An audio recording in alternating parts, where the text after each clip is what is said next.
That's it. Okay, so that's it. Spoiler free. Now we're gonna say 5, 4, 3, 2, 1. Oh my gosh. This was the weirdest movie I've ever seen. I mean, I don't know. I'm sure that there were weirder movies. Okay, I think it was the weirdest good movie. Because a lot of times weird movies are not good. This was a weird movie, but it was good. But was really weird. Like, it was heavy in the weird department. Like, okay, so basically it's like you find out about this stuff at the beginning where it's like there's somebody getting experimented on and you're not quite sure who, and then it cuts to this lady who's living in a creepy house with an abusive man, and then like cute creepy shadow villain out of nowhere that kills him, and then you're off, and it's kind of like creepy shadow villain, like I'm thinking it's a ghost, or it's like a malignant? No. Malicious spirit, like that's haunted the house, or paranormal or something. Yeah. And but come to find out, it's like part of her. Yeah.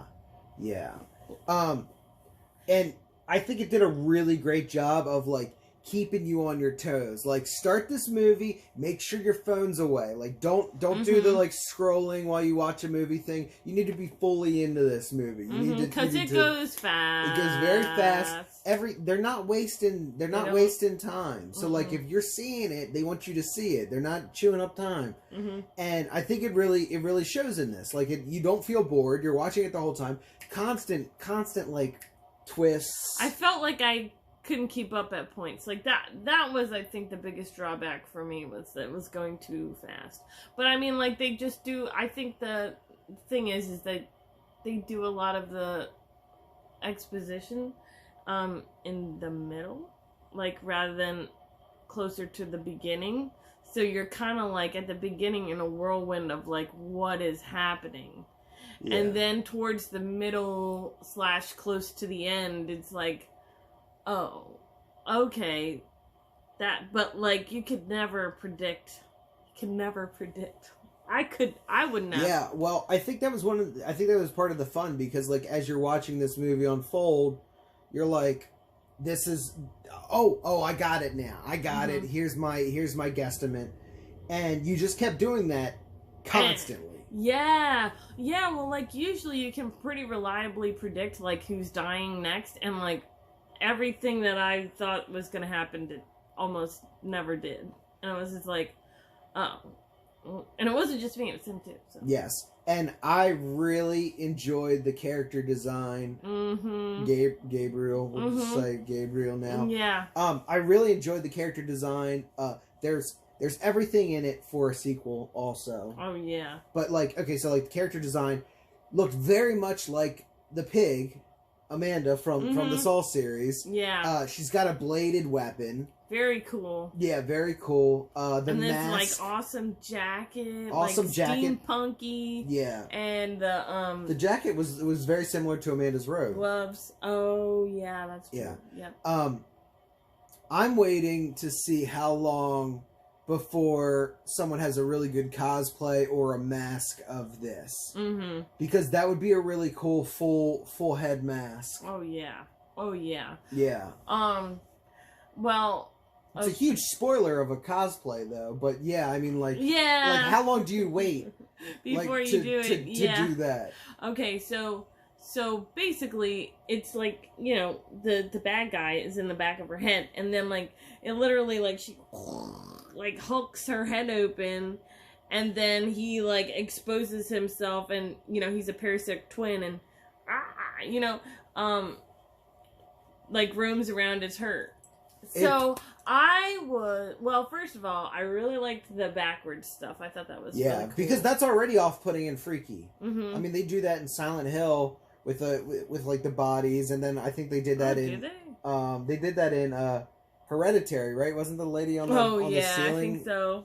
And then, okay, so at the end, when the main character, the final girl, like faces off with the bad guy, I was really hoping that she was gonna do like one of those like beat myself up like, kind of things, like a liar scene. Oh, I haven't seen. You ever see that?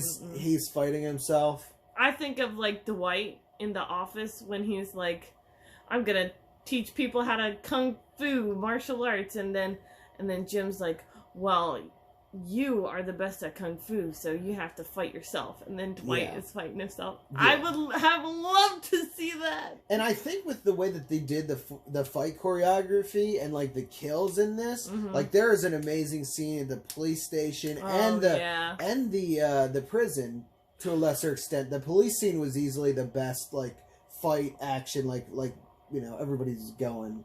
Well, yeah, and I really liked the camera work the whole way through. Like, well, the one part where she's like running through her house, but the camera is like a bird's eye view, and like it's so much of a bird's eye view that like as she's like running under, you know, she like runs under something that's on the second floor that you can't see through. You remember? And I just thought that was so cool. But oh yeah, and I really like the part when the detective is chasing Gabriel into the underground city. Yeah. And is that a real thing in Seattle? That was definitely a question. Like they said that Seattle, it was Seattle, right? We could easily Google this, but we literally watched the thing. We're asking you. We're asking you. Yeah, we don't even talk about it before we get on a review. But does it show? Oh, and then at one point in time, the girl, the blonde girl, her sister, she asks. She asks Emily or whatever her name is, Madison. She asks, "Where are we going?" And then Madison gives her a look, like a "I'm not going to tell you" look, but that was when they were in the city, and then they drove into a rural area, and so I'm just kind of wondering, like, did she give her that look and then just kind of look away, and then the sister's like, "What the hell was that?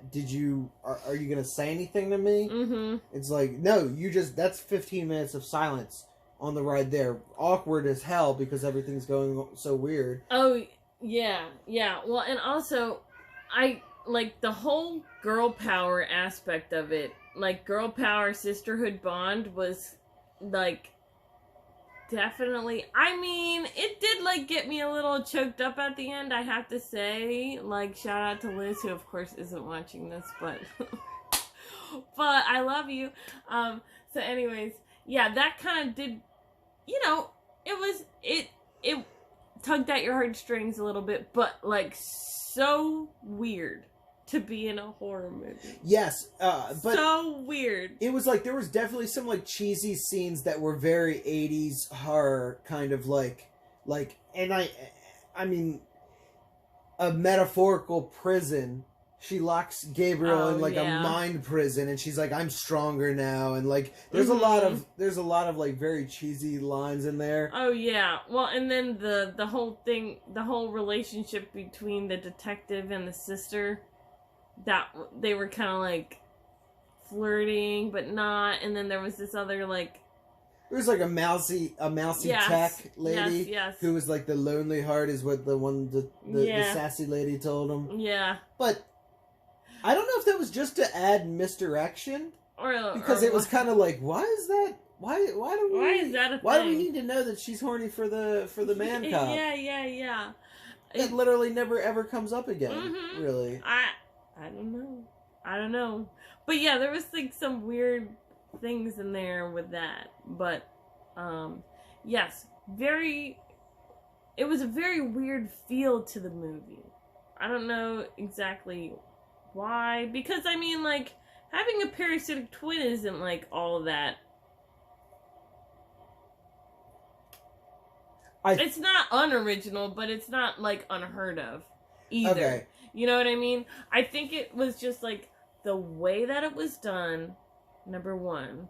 Because at first you're kind of thinking that you're thinking that it's her doing it, but she's just, like, losing consciousness somehow. Like, she's got what is it? Multiple personality disorder. That's schizophrenia? Is that it? Or is multi-personality its own thing? I think so. Okay. What'd you say? But then you find out, like, no, it's a physical being. I see, I count myself.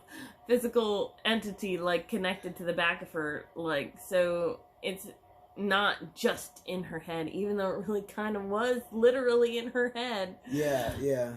But then, like, the whole thing with, like, the weird little relationships and some of the cheesy dialogue, and then the sisterhood thing, the sisterhood bond, like, just kind of gave the movie such a weird feeling, because it wasn't just, like, kill, horror. It was, like, some heart-touching moments. Yeah. Which I wasn't expecting.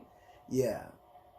Sorry, go ahead. No. I think that's good. That all being said, I mean, like, I really enjoyed it, and I think everything was so off-putting at times that it was just like you didn't know what to expect, and it was kind of like you brace yourself in a horror movie, and then like this movie was so unexpected in different parts that it was. You just had to throw that out and just kind of be tossed around by the movie. Yeah, like playing corners in the back seat, you know? I don't know what corners is. Oh, it's when, like, the driver, like, turns a corner and then you, like, oh my god. Is that what you did to your sister? Yeah! That's violent as hell. I do to whoever's in the back seat with me. Oh my god. Okay, so, So, Jesus. Yeah, sorry. Jolted the thought out of me. Definitely interesting. This is kind of like the idea behind this is similar to the idea behind Dream where you look up online and you're like, parasitic twins, where that's actually a thing.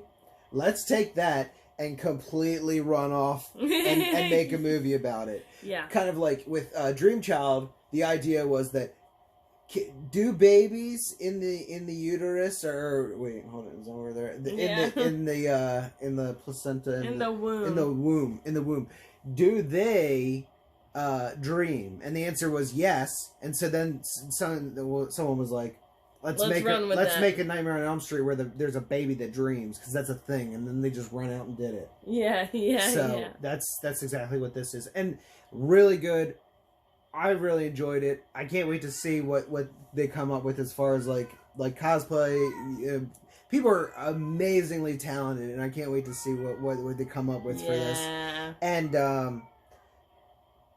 else was I gonna say? Oh, and they totally left it open for a sequel. It's just the idea of like, who does she go after now? Like does she like move and like start a life again, and then her life is shitty again? I mean, or whenever they do make a sequel, it's gotta be as surprising. Like if it comes out and it's not, and it's predictable, I will be upset. Yeah. The cat's here, so that means it's time to go, because the dogs are gonna lose it. All right, well. See you later. Thanks for watching.